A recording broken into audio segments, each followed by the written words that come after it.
212-NO-WASTE. That's 212-669-2783. Thank you. This is Manhattan Borough President Gail Brewer. Spring is here, and that means that bicycles are out again in force. So it's worth reminding everyone, cyclists, motorists, and pedestrians alike, to pay attention and follow the rules of the road. Cyclists should ride in the street, not sidewalks. Ride with traffic, not against it, and observe all stop signs and traffic lights. This is Gail Brewer asking you to ride safely in Manhattan.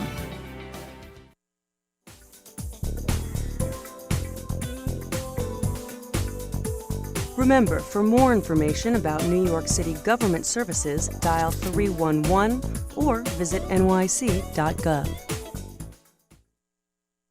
I'm Victor Calisi, Commissioner of the Mayor's Office for People with Disabilities. Our office works to assure that people with disabilities can enjoy the rich opportunities our city has to offer. This includes the freedom to travel throughout New York City, a right most of us take for granted. For people with disabilities, traveling around the city can become a challenge when drivers fail to follow basic parking rules. Parking spaces designated for people with disabilities ensure equal access to goods and services. Parking without a permit in a designated space or using a fake permit is illegal. For more information, dial 311. Do you work in New York City? Do you employ anyone in New York City? I'm Julie Menon, the Commissioner of the Department of Consumer Affairs, and we want you to learn about the city's paid sick leave law, which requires most employers to allow sick leave so employees can care for themselves or a family member. Call 311 or visit nyc.gov/paid sick leave to find out if the law applies to you. New York City works better with paid sick leave.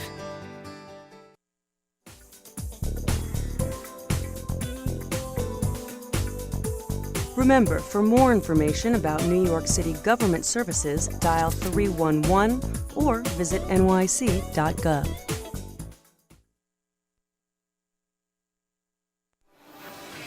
Hi, I'm Department of Buildings Commissioner Rick Chandler, reminding New Yorkers to always observe safety precautions on and near construction sites. The department works every day to educate construction professionals to employ best safety practices.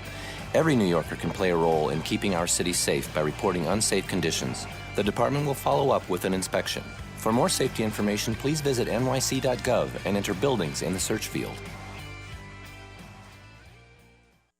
This is Letitia James, New York City's public advocate. My office serves as a direct link between everyday New Yorkers and city government. Think of it as a watchdog that provides oversight for city agencies, investigates citizen complaints about city services, and makes policy recommendations. If you are in need of assistance and have had trouble getting through to 311, please call my office at 212-669-7250 or get help at pubadvocate.nyc.gov.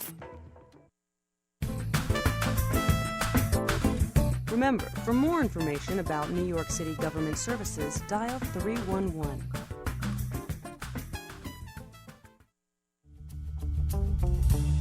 Hello, I'm Parks Commissioner Mitchell Silver. New York City Parks is fostering equity in our parks by creating thriving public spaces for all New Yorkers. The Community Parks Initiative is bringing that work to neighborhoods that need it most by investing more city resources, including funds, staff, recreational programming, and partnership building in 55 historically under-resourced communities. The Community Parks Initiative will engage New Yorkers in rebuilding their parks, including 35 playgrounds in the project's first phase. Our goal will create new reasons to get out and get fit, and to connect more of us to green spaces in our neighborhoods. For more information on the Community Parks Initiative, upcoming public meetings, and to find out how you can get involved, visit the New York City Parks website at nyc.gov/parks or call 311.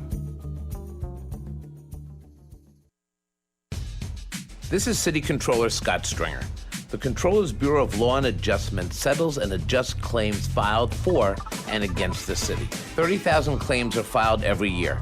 We are working hard every day to process these claims in the most efficient way possible. You can file your claim online by visiting controller.nyc.gov and click on Forms and RFPs.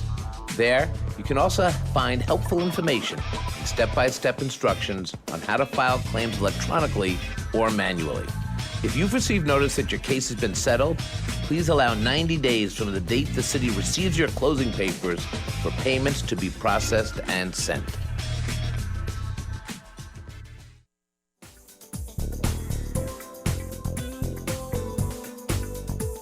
Remember, for more information about New York City government services, dial 311 or visit nyc.gov.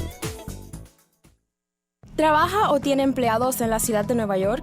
El Departamento de Asuntos del Consumidor quiere informarles sobre la ley de ausencia laboral debido a enfermedad, la cual exige a la mayoría de los empresarios que les concedan a sus trabajadores permiso laboral por motivos de enfermedad, para cuidar de sí mismos o de algún familiar. Llame al 311 o visite nyc.gov/paid sick leave para saber si usted está amparado por esta ley. Nueva York trabaja mejor con el pago por ausencia laboral por enfermedad. Hi, I'm Victor Calisi, Commissioner of the Mayor's Office for People with Disabilities. Are you a tenant with a disability? Do you receive federal assistance such as SSI or SSDI? If you live in a rent-regulated apartment and earn $50,000 a year or less, you may be able to freeze your rent. Contact 311 or visit nyc.gov/rentfreeze to learn more about the New York City Rent Freeze program.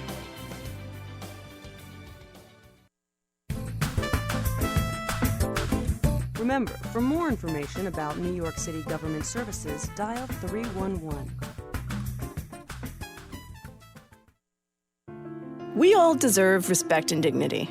I'm Carmelyn P. Malalis, Commissioner and Chair of the New York City Commission on Human Rights. We help fight discrimination in housing, employment, and public accommodations, and educate the public on the city's human rights law. If you believe you've been discriminated against or are interested in learning about rights and obligations under the law, call 311 or visit nyc.gov/cchr. Together, we can build a more just and equitable city. I'm Stephen Banks, Commissioner of the Human Resources Administration, or HRA. For many families and individuals, it can be a challenge making ends meet. If you need help getting healthy and nutritious food, go online to foodhelp.nyc or call 311 to learn more about SNAP benefits or to find local community kitchens and food pantries. It's never been easier to apply for food help. Start by visiting foodhelp.nyc. Trees count. Can we count on you?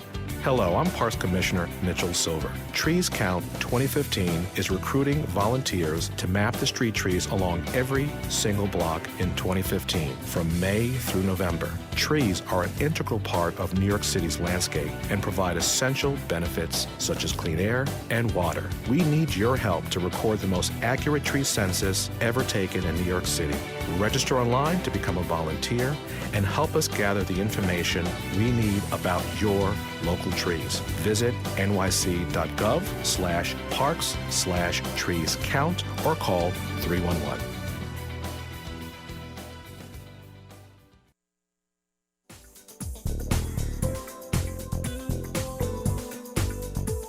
Remember, for more information about New York City government services, dial 311 or visit nyc.gov.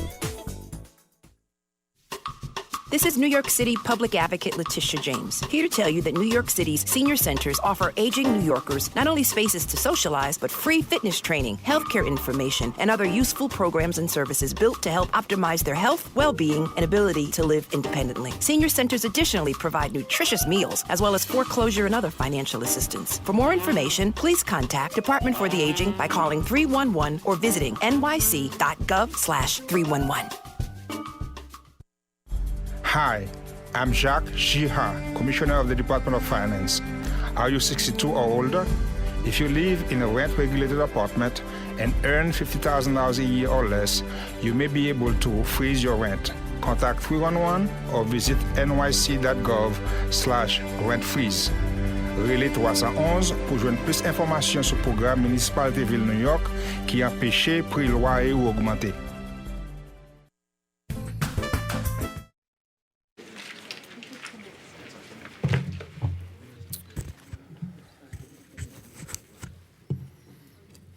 Morning, everyone.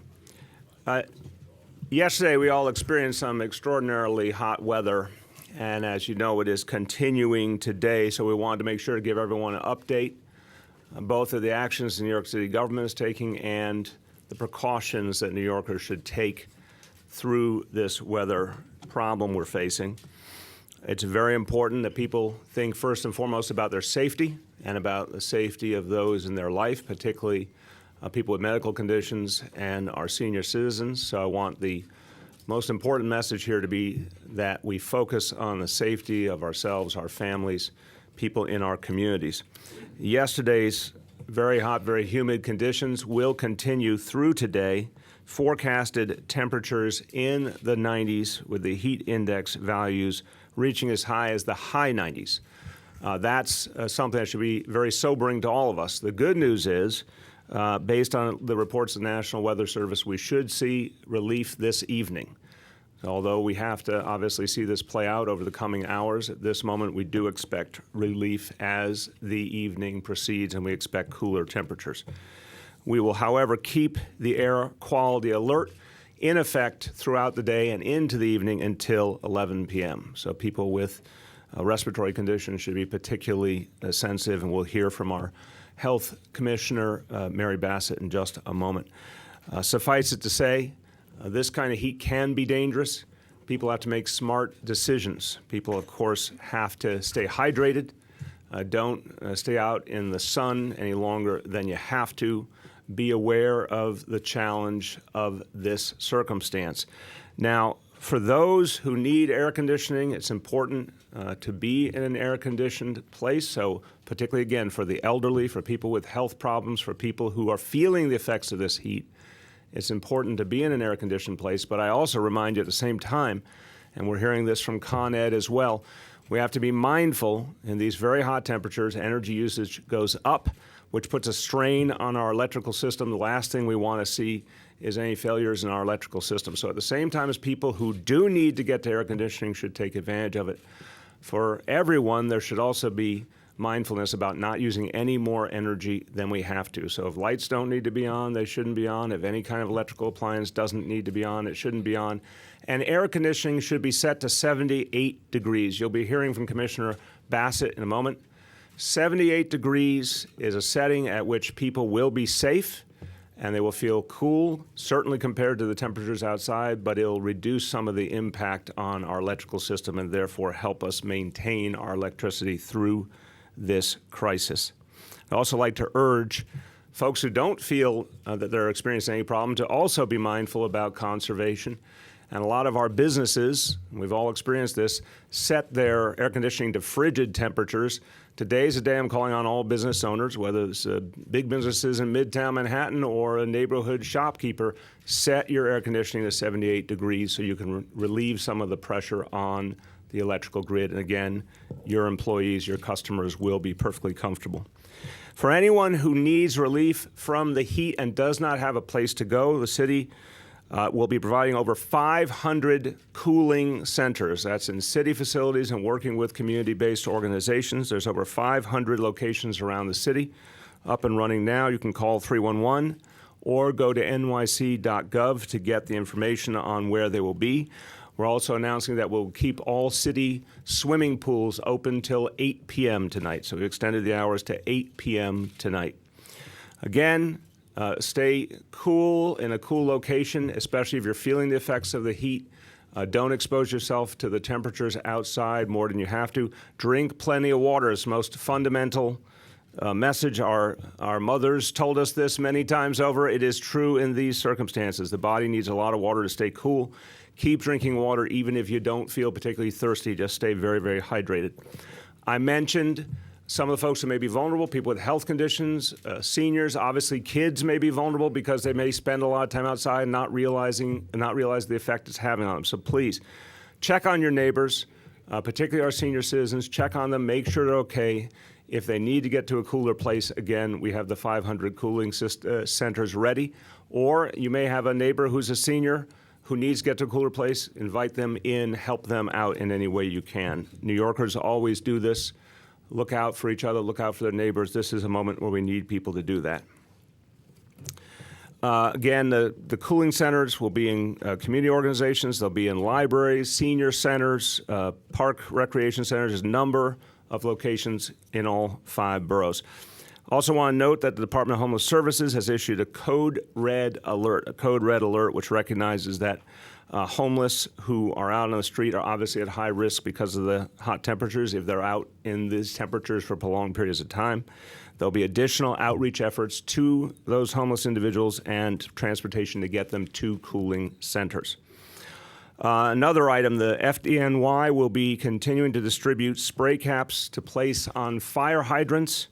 This will help provide some relief down at the street level, but also will maintain our appropriate water pressure. So again, want to remind people, if you want the water from the hydrant to help provide some relief, the way to do that is with one of the spray caps that are provided by the FDNY. Do not be a free agent and try and do it yourself. That can lead to a lot of water being wasted, and that can reduce the water pressure that we need if, God forbid, we have to fight a fire at any particular location. Any adult looking for one of those spray caps can go to their local firehouse and get one, and FDNY is very happy to pass those out. Again, any questions about health and safety in the context of this heat emergency, you can call 311 or you can go to nyc.gov. Let me just offer you a few sentences in Spanish, and then we'll turn to Commissioner Esposito, Commissioner Bassett, and our DHS Commissioner Taylor. La ciudad enfrenta hoy un fuerte frente de calor y alta humedad que puede ser peligroso por la salud. Les pido a los neoyorquinos que tomen las precauciones necesarias. Eviten estar en la calle, permanezcan en lugares con aire acondicionado, beban mucha agua y velen por sus vecinos más vulnerables, sobre todo las personas mayores. Para quienes no tienen aire acondicionado, tenemos más de 500 salones con aire acondicionado por toda la ciudad para que la gente vaya a refrescarse. Para encontrar uno de estos centros cerca de usted, por favor, llame al 311. With that, I want to welcome the head of this agency. He's done an extraordinary job in a variety of different crises facing this city, helping to pull the work of so many agencies together and helping to keep the people informed. OEM Commissioner Joe Esposito. Thank you, Mayor. Thank you, Mayor. The other commissioners will be talking about their areas, but I think the term for today is really use common sense. That's the bottom line. If we use common sense, I think we can get over this. It's not the day to be out there working on your tan today. You sit under a tree. If you got to be outside, stay in the shade. Today's not the day to be out late, out in the sun. So use common sense. Check on your neighbors. Very, very important. The older folks, people with medical conditions. Make sure if they have an air conditioner, they have it on and they're staying cool. Pets, very, very important. They can't tell you what's wrong with them, but they should not be outside today. You got to walk them, get them outside, get them back inside in a cool spot. Plenty of water. Keep them as cool as possible. Kids in the autos. We always hear horror stories about somebody leaves a kid in a car. They're running into the store for 5 minutes. You should never do that, and especially when the conditions are like today. Never leave your kids in the car unattended, especially when it's something like this. Buddy system, I think if you have to work outside, you're going to be outside. I know a lot of you folks are going to go out there and talk to the construction workers and transit workers that are working outside. And I think what they've got to do is establish a buddy system. They should be working with a partner. If you see your partner starting to sweat a little more profusely than they should, be a little disoriented, that's a sign of a problem with the heat. So some kind of buddy system, I think, is important. As the mayor said, the pools will be open an extra hour. We went into a heat emergency yesterday. We triggered our number yesterday when we went to the 100% heat index. Anytime you get 100%, that triggers our heat emergency plan. That'll be in place until 6 o'clock today. That's when the cooling centers were open. Yesterday we had over 150 cooling centers open. Today it'll be over 500. And public outreach. We'll be using a lot of our outreach programs to get in touch with the elderly, just to keep them advised of what's going on. So common sense is the term for the day. Please, everybody, try and stay as cool as you can. Thank you. Thank you very much, Joe. Now, many times in these challenges of different weather and other challenges, we've heard from Dr. Mary Bassett, and she's been a great voice of, I think, wisdom and clarity when New Yorkers are looking for answers related to their health. Welcome our Health Commissioner, Dr. Mary Bassett.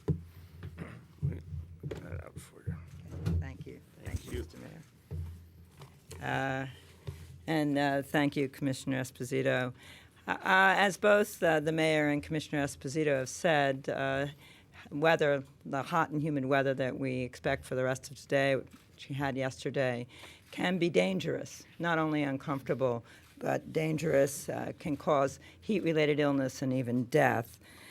So the key message here is to stay in a place that is cool, and the best place to be is in an air-conditioned place.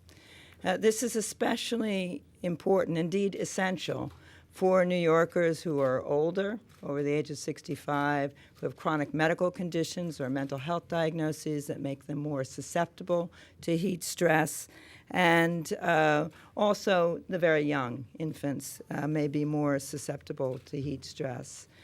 We have been talking about the importance of air-conditioned space, partly because when we look at people who die, and remember these are deaths that usually occur quietly at home, heat creeps up on people.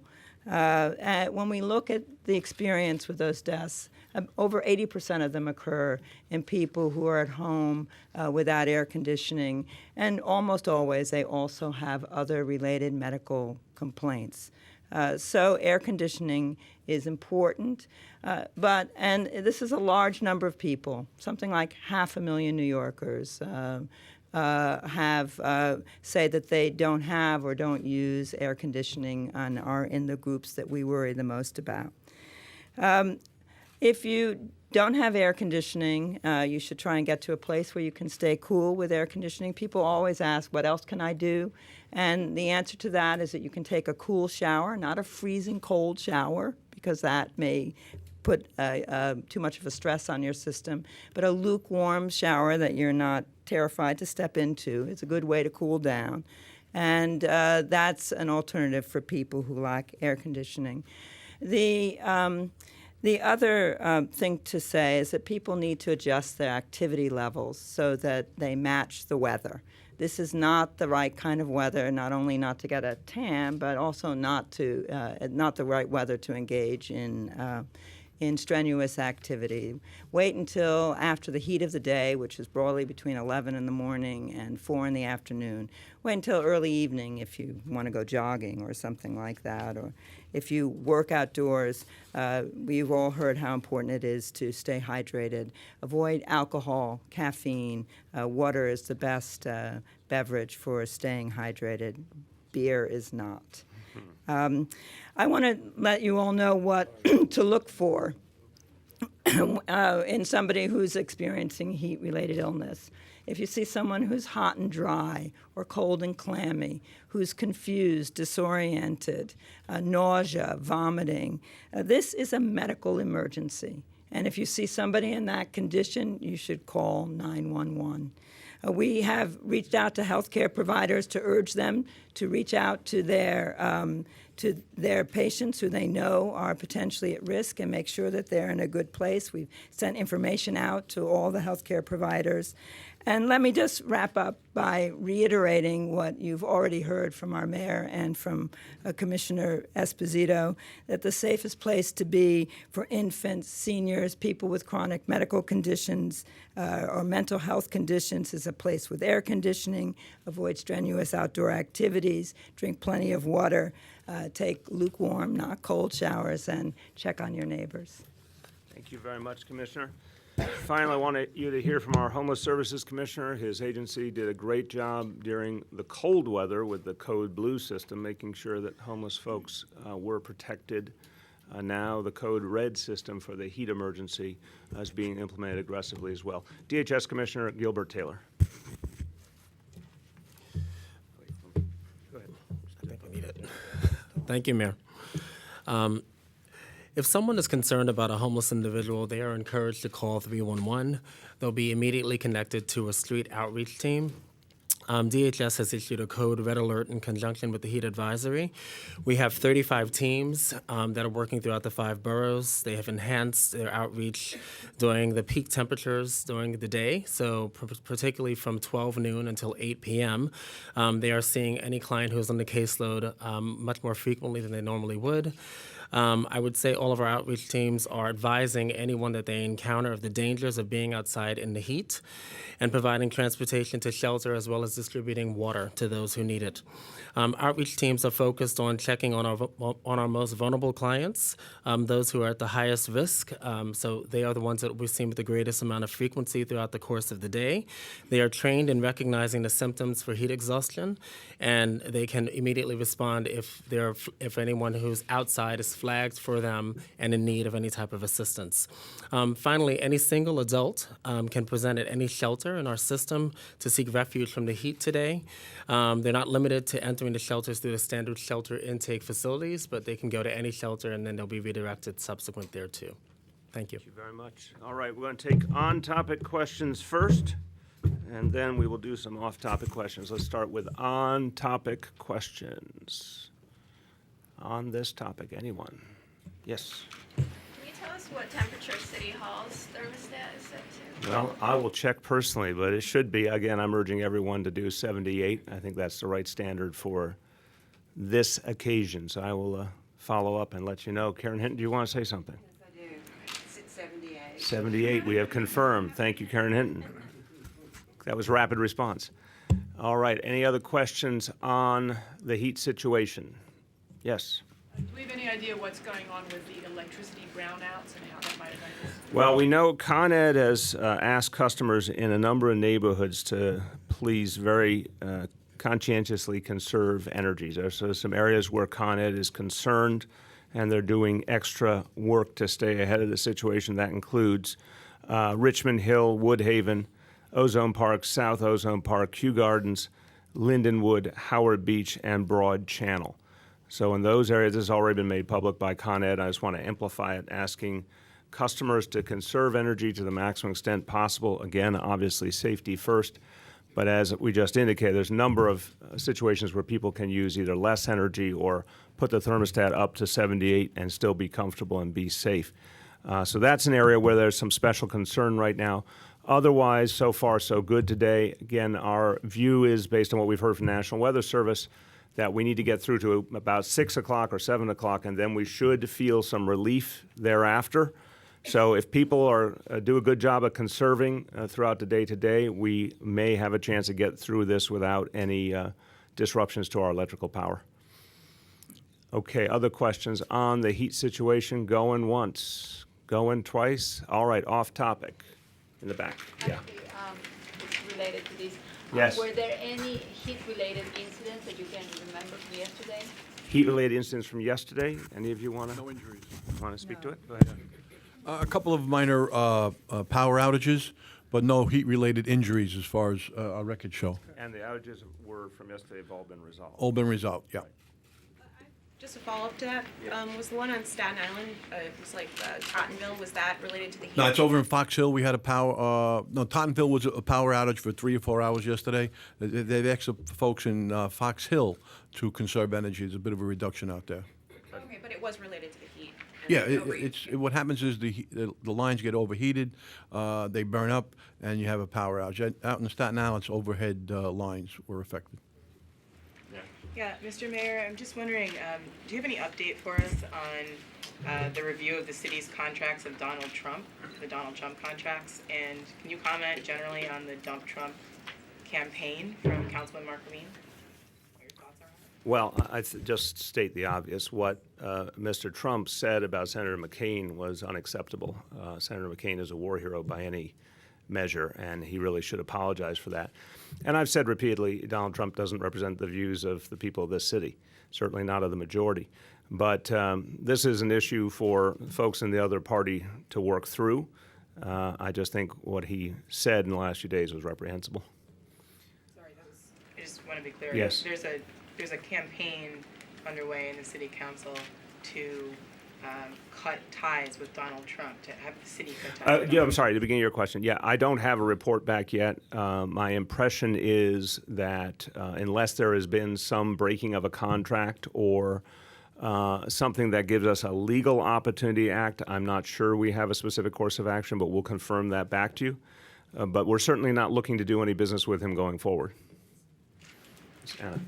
On Friday, there was a bit of a panic caused when a photo was released by the police of some individuals holding what looked like they might be assault rifles, which turned out to be paintball guns. And the resulting effort from the police resulted in a lot of traffic on Staten Island. And obviously, I was just wondering if you guys are concerned with the amount of panic that was raised from the picture that was released for several hours, and whether or not you've learned any lessons from what happened on Friday.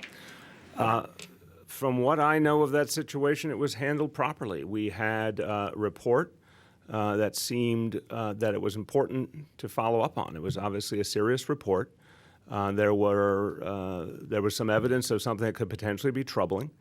It made sense to be on high alert and to pursue it until all the facts came in. Once the facts came in, it proved to be something perfectly innocent. But I gotta tell you, I believe in the concept if you see something, say something. So I want to thank the citizen who called in the report originally, because we needed to know that. And I think it better safe than sorry is the way to look at these things. There will certainly be reports that turn out to be false leads. That could be true of a package left on the subway. You know, obviously we hope and pray every time it is just someone left a package innocently. But we've got to be vigilant, and I think it was handled properly, and I'm glad the result ended up being that there was no problem at all. Mr. Mayor, today Uber has put out a public call asking for you to participate in a live stream conversation with Uber executives, so the two, you and they, could debate your differing points about their service. I was wondering if you could respond to that. Would that be something you could do? I don't debate with private corporations. Let's be clear. Uber is a multi-billion-dollar corporation, and they're acting like one. They're looking out for their corporate bottom line. They're putting their profits over all other considerations. What we're talking about here is a temporary reduction in their growth. I think it's very important this gets accurately reported. There are already many more Uber vehicles than there are yellow taxis in New York City, and that's just happened in a few years' time. There are a lot of unintended consequences we're starting to see in terms of congestion and pollution. There are real issues in terms of accessibility for folks who are disabled. There's a lot of open questions here that have to be addressed. The logical thing to do in these situations is for government to say, we have to have some rules here and some regulation. Now, I know there's a lot of people in the private sector who would like to have no government regulation whatsoever, but that's always proven to be a huge mistake. We've seen that happen over the years, and we've seen the devastating negative impacts. So, look, pause on the rate of growth. Uber, all the Uber cars out there will continue, and they will continue to grow, just not as exponentially as they were before. And that will give us a chance to come up with appropriate regulations. But no, I do not debate with the heads of private companies over their own self-interest. Yes. Mr. Mayor, what has your conversations, or how many conversations have you had with the yellow cab industry regarding the legislation at the City Council? And some are saying that this vote could happen as early as this week. Are you pushing for that? And is that perhaps too soon? It seems like this legislation just came up a few weeks ago. I have not spoken about this legislation with people from the yellow cab industry. I think the legislation is appropriate, given the exact facts I just referred to, and I think it should be voted on as quickly as possible. Are you actively lobbying council members to vote on Thursday? I have not talked to council members actively. I've come across a couple, but not reaching out proactively. Mayor, initially this bill was presented as the rationale being congestion, being the traffic moving too slowly, but in some of the things you just said right now, and some of the things you said in an op-ed, you made it more about inequality, about workers, about them being, you know, a billion-dollar corporation that's behaving unethically. Is it really about congestion, or is it more to you about sort of this broader agenda, and sort of why is that shifted? It starts with congestion, because this is what we saw and we were surprised by, that so many more vehicles. I mean, again, imagine that a few years ago, no one had ever heard of Uber, and now suddenly it has more vehicles than we have yellow taxis in all of New York City. Obviously, that's had an impact on congestion in the city, particularly in Midtown. That therefore also has an impact on pollution. It is clear that the growth has been consistent, and if it weren't addressed, that congestion problem would just grow and grow. So it made sense to call a pause, but not a pure pause, just a pause in the rate of growth, and to study the situation. But I fundamentally believe those other issues are very real as well. And I think we're going to have to come to grips with this in terms of some of the changes in our economy. There's been some very good reporting lately on what's happening now as a result of technological change. The rights of consumers are now in doubt. The rights of workers are in doubt. There's all sorts of unintended consequences here. And government regulation hasn't caught up with the reality. So I think it's important that we do so. Marcia. We're following up on your concern about the rights of workers. I wonder if you plan to return the contributions that have been made to you by Gene Friedman, who has a lot of yellow taxi medallions. Seeing as he's being sued by the Attorney General for violating the rights of drivers. So if you think it would be appropriate to return those contributions, because he's doing the same thing you're accusing Uber of doing. He's being sued for doing the same Well, thing. again, I don't know the status of that case, so I'd have to know a lot more about that. Mr. Mayor, Uber seems to be part of a big, massive traffic congestion problem for various reasons. Is there any plan on traffic management or improving traffic management given construction, given more Uber cars, given bicycle lanes? Is there an overall plan? Well, our Department of Transportation works on that all the time, and obviously it also relates to Vision Zero, where we're trying to slow down where we need to traffic where there's been a safety problem. So there's many different pieces happening at once here. Look, I think it's fair to say one of our goals is to get people out of their cars whenever we can. There's a lot we need to do to improve mass transit.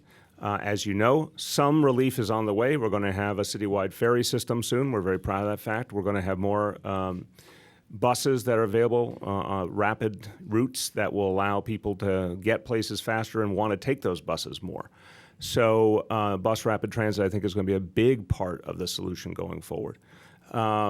So that's one piece of the equation. Another piece of the equation is constantly trying to figure out how we can improve the flow of traffic. That has to do with signals and all sorts of other, timing, et cetera, et cetera.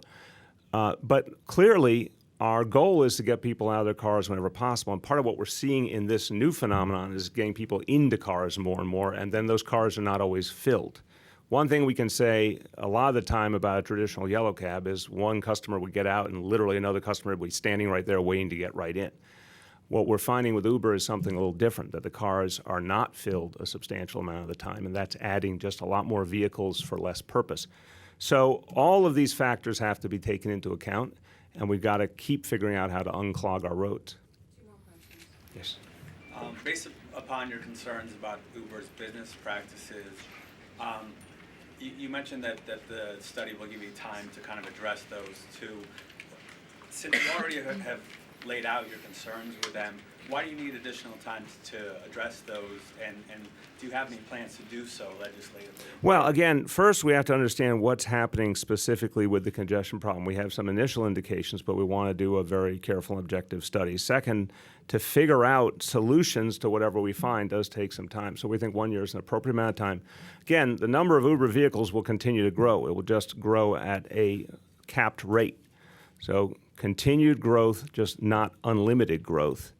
And that will give us time both to study, come up with specific solutions to whatever problems we may find, and then figure out what has to be done legislatively, what has to be done through TLC, et cetera. There's been a lot of shootings in the last couple of days. Do you have any comment on that? We're going to continue to aggressively approach the problem. And, we've seen with Summer All Out, our deployment of over 300 officers to key precincts, that's already had a very positive impact in some of the areas where we had previously had particular upticks. So we've seen the ability to have a very quick impact and a very positive impact. We're going to keep making those adjustments as we go along. So we all know that, sadly, there's going to be upticks, and thank God there will be times when the numbers continue to go down. Overall, we are absolutely on the right track, and the class that just came out of the academy obviously is going to help, and the additional officers that will be coming behind that. So we're confident the NYPD will deal with this problem. Thanks, everyone.